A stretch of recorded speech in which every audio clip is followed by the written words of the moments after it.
Recording in progress. Buenas tardes. Buenas tardes, buenas tardes. Principio Gracias, doctor. fundamental para las clases teóricas. Ahí vamos viéndolos, algunos conocidos como Escobar, cómo está, cómo anda esa vida. Ahí está Marcelo también, hombre. Aquí. Tantas lunas, hombre, ya en un cuarto semestre, hombre, cómo pasa el tiempo. Hombre. Sí, lo estamos viendo, Marcelo, ¿qué ha pasado, hombre? Vayan prendiendo sus cámaras, principio fundamental para pasar las clases. Aquí todos con cámara apagada, ¿qué estarán creyendo, hombre? Cada estudiante que no está con su cámara prendida es estudiante que será rechazado de mi clase. Es como cuando inscribimos a nuestros hijos a una clase de fútbol, ¿con qué le inscribimos? Obviamente nos van a pedir un implemento deportivo, una pelota de fútbol, ¿no? Para las clases que bajo su conocimiento son semipresenciales, entonces lo lógico es contar con un dispositivo y con una conexión adecuada a Internet. Ahora sí, si ustedes tienen todos los habidos, todos los streams habidos, ¿no? Disney Plus, ¿qué más hay? Hay Netflix, Amazon Prime, no sé, ¿qué tendrán ustedes? Todo eso tienen que cerrarlo porque enlentece la velocidad de su conexión. Y peor todavía si tienen que tener la cámara prendida. Bueno, primer principio. Segundo principio, mi persona, me voy a presentar con algunos que no me conocen. Yo soy el doctor Iván Ayala, soy especialista en salud ocupacional. Trabajo en la Universidad Central, lo mismo que en la Caja Clínica Cordes y lo mismo que en la Universidad Mayor de San Simón. Bueno, en la carrera de medicina de la Universidad Central doy anatomía, fisiología y fisiopatología. Bien, esas son las materias que asigno en esta superior casa de estudios. Bueno, nos podemos ver en un próximo semestre, en un cuarto, en un quinto, en un sexto semestre, los que aprueben para este contenido teórico. Vamos a explicar primeramente algunas características. Ahí estoy viendo, sigue cámaras apagadas, Nelly Sousa, Gustavo, Franz, ahí está, lo ha aprendido. Ángel Camargo, Luis Carlos Panoso, por ejemplo, que siguen con la cámara apagada. Sindel, por ejemplo, Ashley, Rolando Vargas, Cintia Lorena. Entonces, requisito fundamental para las clases. Ahí está Nelly Lola, también Lizarazo. Tener la cámara prendida, por favor. Eso es un requisito básico, fundamental, necesario. Bien, ahí lo estamos viendo a Daniel Torrico también de tanto tiempo. ¿Qué vamos a hacer? Vamos a compartir la pantalla para hacerles visualizar el entorno de la plataforma que básicamente necesitan manejar, ¿no? Entonces ustedes van aquí a la plataforma, ingresan, ya han debido ingresar con su docente asignada para la parte práctica. Bien, acá está el cronograma de actividades, vamos a desarrollar plan global. Bien, van a descargar el plan global de fisiología. ¿Qué van a encontrar en el plan global de fisiología? Van a encontrar todo lo que nos compete llevar en esta segunda parte. Es lo mismo que anatomía. ¿Por qué? Porque es una continuación prácticamente de lo que correspondía a fisiología 1. Eso sí, contando que ustedes ya están en un cuarto semestre, ya están más maduros, ya tienen más conceptos, ¿eh? Ya tienen más conceptos a mencionar y a relacionar con la materia y con la carrera. Acá vamos a encontrar nuestro programa semanal, nuestras clases propiamente, el aula asignada, si es que volvemos a la semipresencialidad, con la parte teórica. ¿Bien? Ahí está. Vamos a describir propiamente en este plan global el contenido para este semestre. ¿Cuáles son los temas a avanzar? Acá está propiamente, empezamos con introducción a fisiología 2. Vamos a ir viendo ventilación pulmonar, circulación pulmonar, todo lo que representa sistema pulmonar propiamente. Vamos a ver las características del sistema nervioso, acá empezando con el sistema nervioso autónomo. Una vez descrito el sistema pulmonar, vamos a empezar con sistema nervioso autónomo. Bueno, vamos a seguir con algunas características de la función gastrointestinal y junto con el control de la temperatura, regulación de la temperatura y fiebre, y los primeros temas del sistema endocrino, hasta eso va a ser el primer parcial. Fecha, viernes 24 de septiembre, Horario, 15:30, justamente el primer parcial de fisiología. Bueno, vamos a continuar con el temario del sistema endocrino. Miren, vamos a llevar justamente el puro tema endocrino, hormonas hipofisiarias, hormonas metabólicas tiroideas, insulina, diabetes y diabetes mellitus. En hormonas paratiroideas, calcitonina, bajo función. Funciones reproductivas masculinas y femeninas, organización del sistema nervioso, receptores sensitivos, que se relaciona mucho con lo que ustedes han llevado en neuroanatomía, y haga la sensibilidad somática, dolor y cefalea. Entender cómo se producen estos mecanismos a partir de las sustancias liberadas en el cuerpo, ¿no?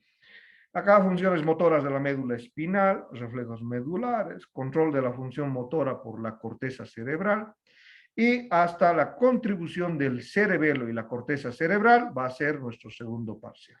Bien, ahí está segundo parcial, fecha 12 de noviembre, horas 15:30. Ahí está. Luego vamos a continuar con el último segmento, que de la misma manera es parte neurológica. Ahí está la actividad cerebral del sueño, mecanismos encefálicos del comportamiento y motivación, sistema límbico, recuerda, fisiología de la visión y los sentidos, ¿no? En un resumen corto vamos a llevar el sentido de la audición, el sentido del gusto y el sentido del olfato. Para llegar a un examen final en fecha 10 de diciembre, a horas 15:30. Y los que cedan y no puedan con la correspondiente materia van a llegar a un examen de instancias que se desarrollará el 17 de diciembre. La calificación. ¿Cómo corresponde a la calificación de los 35 puntos? Tenemos una primera evaluación parcial donde la parte teórica es el 70% y la parte práctica corresponde solamente al 30%. Miren, lo mismo, acá tenemos una segunda evaluación parcial con la misma ponderación de porcentajes, 60% la teoría y 30% la parte práctica. Y para llegar a una evaluación final que tiene la misma característica. 70% corresponde a la nota práctica, a la nota teórica y 30% a la nota práctica. Para tener entendido, a diferencia tal vez de lo que han hecho en Fisiología 1, esta evaluación teórica, la vamos a hacer con un 65% que va a valer propiamente el parcial y un 5% que mi persona lo ha denominado seguimiento académico. ¿Qué quiere decir? Cada semanita, o pasada 2 semanas, perdón, no cada semana, cada 2 semanas, vamos a realizar exámenes en el módulo. Exámenes que van a ser cortos, de 5 preguntas, por ejemplo. ¿Para qué? Para que el estudiante haga seguimiento de su aprendizaje. Y no llegue a un examen parcial sin conocer nada y sin saber nada. ¿Bien? Entonces vamos a hacer seguimiento de estas características de aprendizaje que el estudiante está realizando. Cada 2 semanas. Entonces 5 puntitos saldrán pues de ahí. ¿Y qué va a hacer mi persona? Tratará de estimularles a que los estudiantes realicen trabajos de investigación, artículos de publicación o se inscriban a cursos, cualquier curso que ustedes puedan comprender. No se van a inscribir a un curso de terapia intensiva, ¿no? Entonces, los certificados que puedan reunir desde ahora, hoy miércoles 4 de agosto, hasta diciembre, van a ser valideros para estos puntos. ¿Por qué el doctor pone puntos por certificado? La formación de la medicina está bien, es dentro del aula, pero un porcentaje de esta formación, de esto que nos apasiona, que nos gusta, y para los que no me conocen, escucha esto, quién sabe, nos podemos ver en una especialidad también, ¿no? Ahí Mateus va a estar haciendo otra especialidad y el doctor Ayala va a estar haciendo su tercera especialidad, ¿no? O Dyson también va a estar haciendo su especialidad y ahí doctor Ayala va a estar haciendo su tercera o su subespecialidad, ¿no? No, nada raro, hombre. Aquí medicina se sigue estudiando, hombre, ya saben, hasta el día que nosotros nos partamos de este mundo, ¿no? Entonces, en pro de hacer eso, va esta característica, ¿bien? De mención para eso que les vengo mencionando. La parte práctica la desenvolverán con su docente asignada, pero la parte teórica la vamos a hacer de esta manera. Bueno, acá tenemos otra característica en torno a la misma plataforma. Vamos a la plataforma. La mayoría de ustedes tiene su cuenta de usuario, entonces vaya ingresando, por favor. Tenemos una evaluación diagnóstica en la parte. Esperen, me ingresa la evaluación diagnóstica de la parte práctica. Acá está la evaluación diagnóstica de la parte teórica. Bien, lo he puesto, si no me equivoco, y 25, sí, 5 y 25 es. Esta evaluación no tiene ninguna ponderación como tal, pero sí les va a dar una idea de cómo se formulan las preguntas a diferencia de anatomía, ¿no? Algunos tal vez creen que esto es similar o muy parecido a lo que hemos hecho en anatomía. No, esto, si nosotros vamos al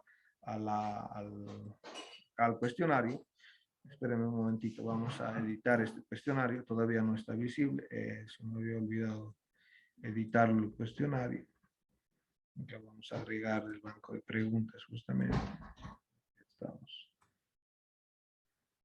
Acá vamos a ir con el examen diagnóstico. 1, 2, 3, 4, 5. Vamos a añadir las preguntas, vamos a asignarle un valor a las preguntas, vamos a ordenar las preguntas y que cada pregunta valga 2 puntos. Ahí está, 2 puntos.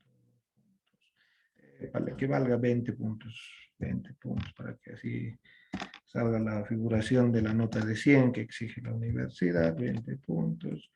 20 puntos. 20 puntos. Y esto será sobre una nota de 100 aproximadamente para que la universidad tome un diagnóstico de cómo están los estudiantes y cómo han aprobado la materia. ¿De qué va a ser el examen? De Fisiología 1. Eso es lo que necesitamos básicamente. Vamos al desarrollo del examen, vamos a la evaluación diagnóstica y ya podemos previsualizar el cuestionario. Bien, entonces ahí está, pueden ingresar ustedes si gustan, ahí están las preguntas en relación al electrocardiograma, que tendrán que ya dominar o manejar algunos conceptos, en relación a los potenciales de acción, es cierto, tendrán que marcar la respuesta correcta, entonces vayan acostumbrándose a esta modalidad o a esta forma de preguntas que están juntamente con la Universidad Mayor de San Simón. Con respecto a las fuerzas hidrostáticas y la coledosmótica que determina el movimiento del líquido a través de la membrana capilar, es cierto, ustedes tendrán que tener ese conocimiento muy claro de lo que es la presión coloidosmótica, ¿no? Para haber aprobado a fisiología 2. Y ya pueden empezar el intento. Ya es justo 5 y 25. Vayan empezando el intento, vayan empezando y enviando. Repito, no tiene ponderación como tal, es una evaluación diagnóstica. Ahí está en relación también al electrocardiograma. Bueno, vayan ingresando. Tienen 7 minutos para 5 preguntas para resolver el presente cuestionario. Mientras yo voy retirando a las personas que no tienen su cámara prendida, o voy advirtiendo como única vez, por ejemplo, de algunos se van a apagar sus cámaras, obviamente les entiendo, porque van a agarrar el celular, van a entrar a la plataforma, ya no hay problema, ¿no? No hay problema si se apaga la cámara porque entran y hacen esa situación. Bien, entonces ahí están, pueden ir ingresando, vayan ingresando.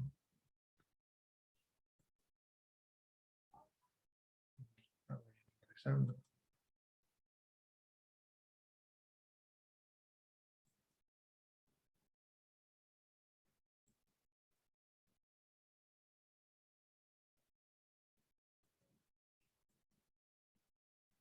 Vayan resolviendo lo que,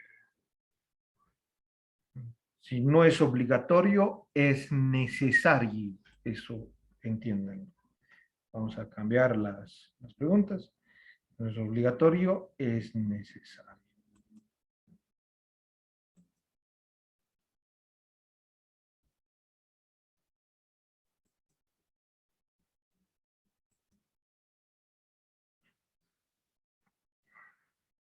Muchas caras conocidas, la mayoría, prácticamente.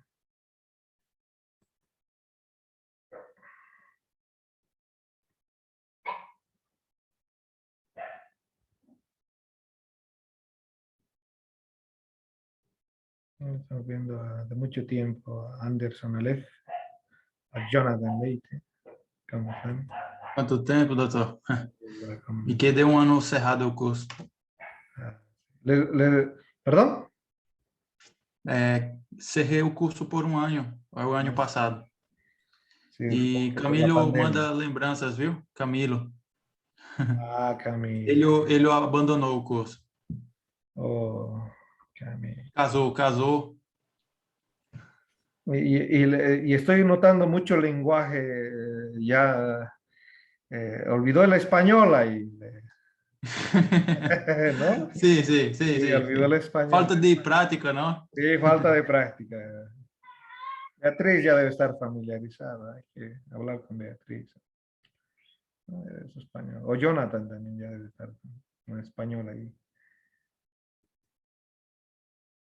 Mateus ya debe dominar el español. Se ríe Mateus.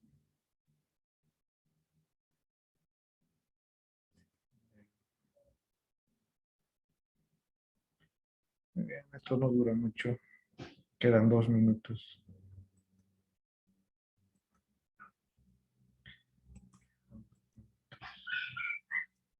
Quedan 2 minutos simplemente.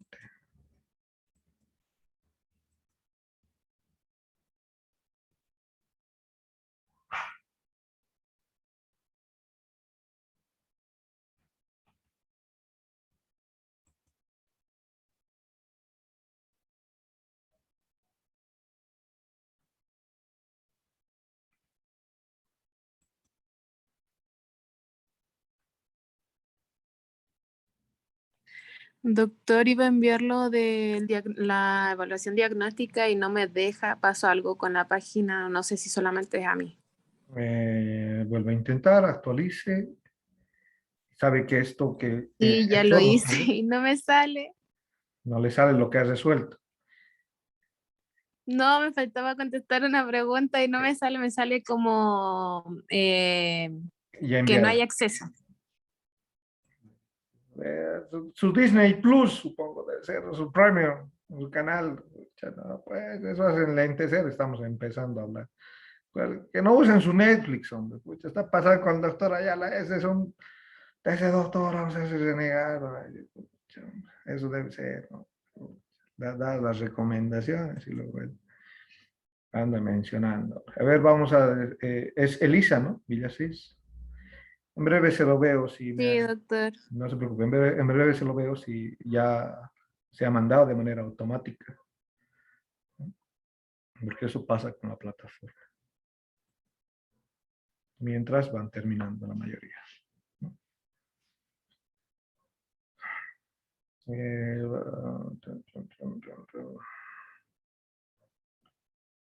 Elisa Villasís, calificaciones.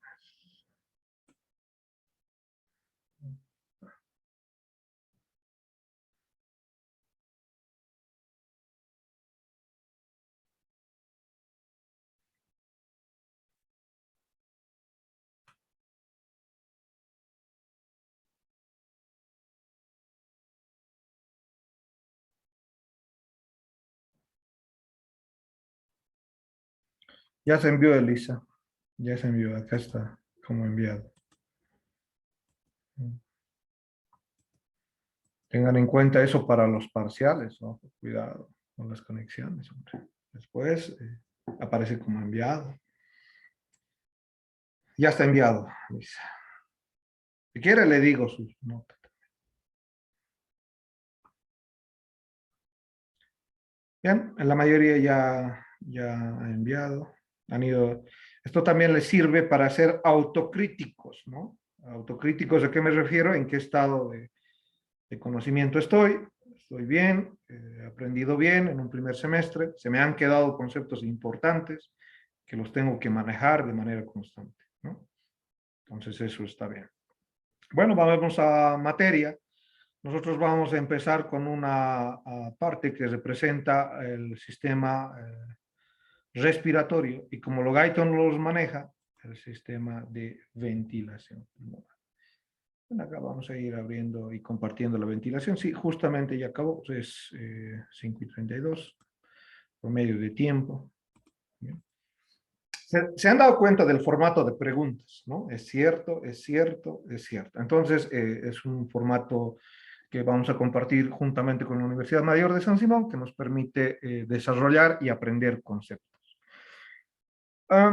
Vamos a compartir esta parte de ventilación pulmonar. Acá tenemos una presentación, espero que sea de su agrado. Acá vamos a ir mostrándoles esto que representa ventilación.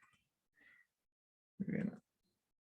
Y vamos a hablar de ventilación pulmonar. Primero, lo que justamente nos dice Guyton, ¿no? El maestro Guyton, nos indica que los componentes de la respiración son básicamente la ventilación pulmonar, la difusión, la regulación y el transporte. Esos son mis componentes de la respiración. Para entender la ventilación pulmonar, es el flujo de entrada y salida de aire a través de la misma estructura pulmonar. Entiendo el concepto de difusión como el intercambio de oxígeno y dióxido de carbono entre los alvéolos y la sangre, ¿no?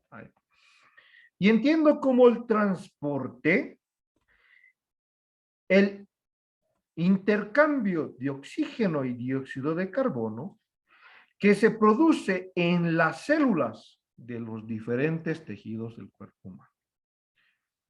¿Quieren un consejo? Tomen apuntes.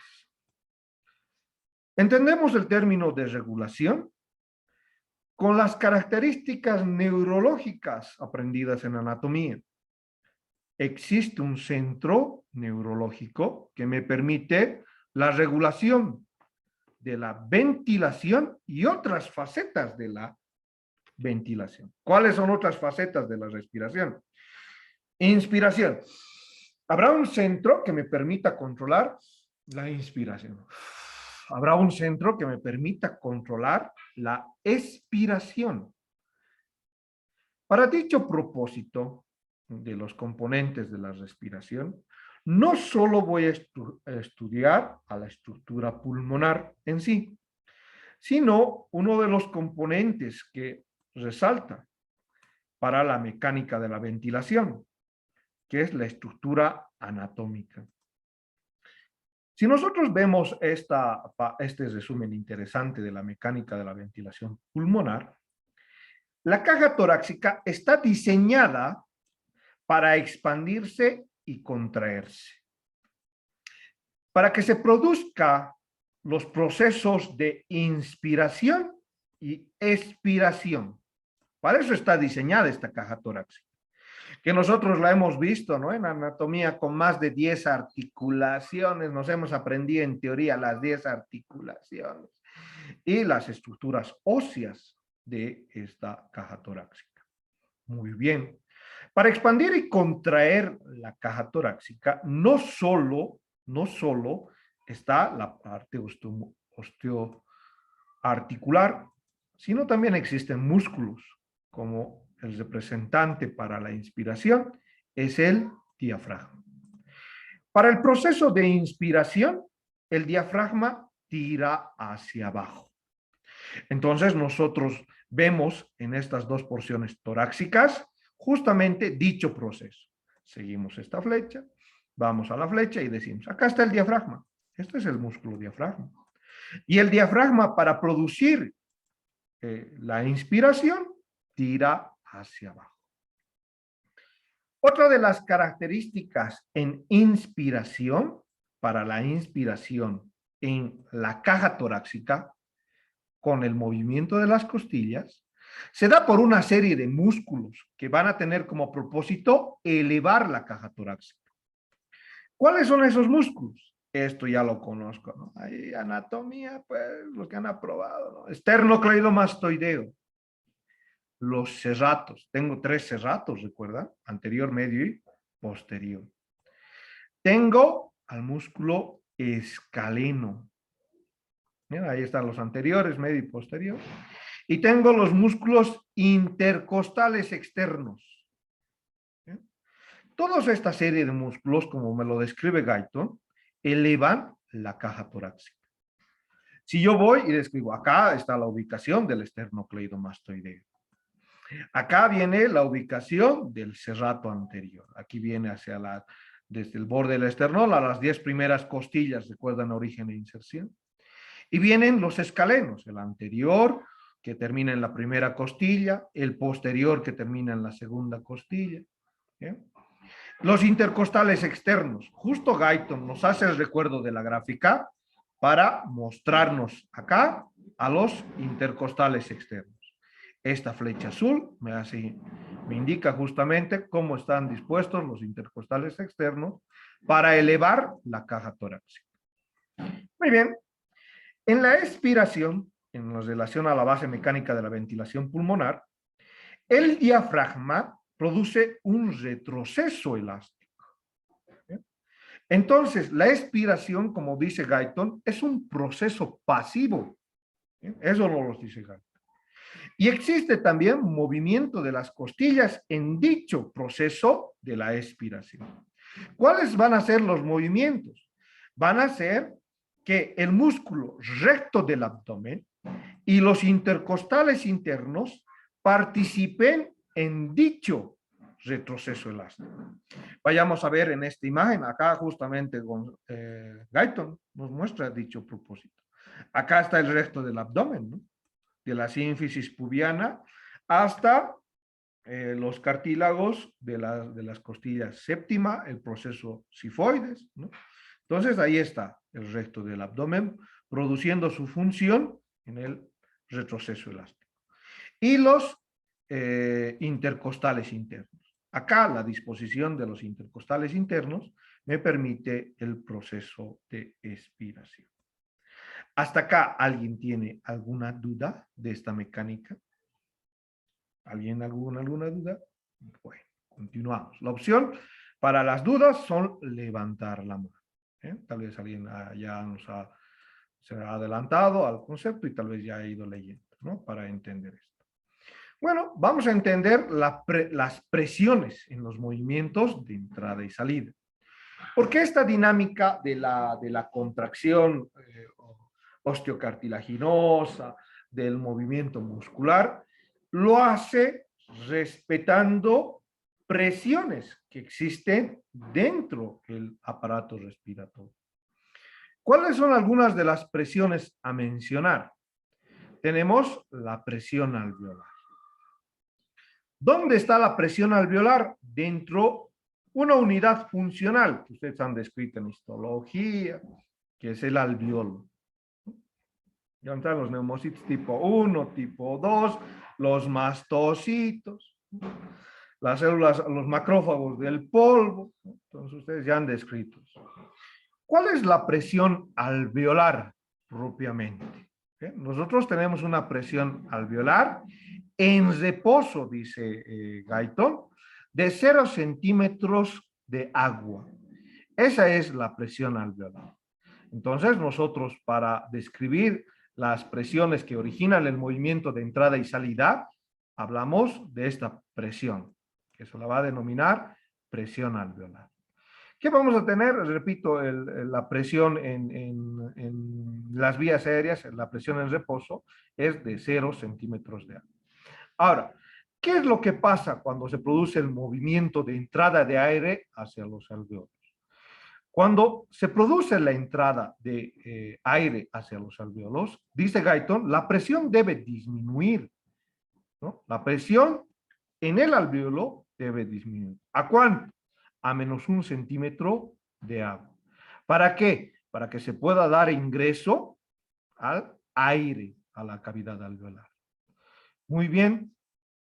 Esa es justamente la presión negativa. Durante la expiración, la presión alveolar puede aumentar. Entonces acá ponemos la I de inspiración y acá ponemos la E de expiración. En la expiración puede llegar hasta más 1 centímetro de agua. ¿Dónde ejemplifico esta presión alveolar? Voy a lo que me muestra Guyton en la curvatura de la respiración. ¿Qué me dice? Acá está la presión en reposo. Miren, ahí está el valor de 0, el 0 centímetros de agua. Ahí está el valor en presión de centímetros de agua. Esto es el reposo. Muy bien, cuando se produce, y justamente acá lo aclara, ¿no? Acá me dice, se produce el proceso inspiratorio. Acá en la imagen, cuando me muestra Guyton, me dicen, acá justamente tengo el proceso inspiratorio. Todo esto es el proceso inspiratorio. Bien, entonces, ¿qué va a pasar con la presión alveolar? Va a descender, ahí está la flecha. Le ponemos con otro color porque el azul, si no, no se va a notar. Vamos con rojo. ¿Qué va a pasar con la presión alveolar? Va a descender a menos 1 centímetro de agua. Muy bien. En el proceso inspiratorio, se introduce una cantidad de aire. Entonces, acá está bien, se puede notar la curva que me indica el cambio de volumen a la modificación de la presión alveolar. ¿Qué quiere decir? Va a ingresar una cantidad de aire cuando se disminuye la presión alveolar en la inspiración. ¿Cuánta es esa cantidad de aire? Aproximadamente 500 ml. ¿Qué es lo mismo que decir 0.5 litros? ¿Bien? Es lo mismo decir 500 ml que 0.5 litros. Si durante mi clase hacen lo mismo que hace Elisa Villasís, que estaba con su camarita prendida, o lo mismo que algunos de los estudiantes van apagando su camarita, yo automáticamente me detengo y voy eliminándolos de la clase. Ya que no quieren estar en la clase, entonces, ¿para qué? No, nadie les obliga. Pero sí generan esas características de distracción, van saliéndose. Entonces hemos entendido hasta este punto qué representa la presión negativa en la inspiración.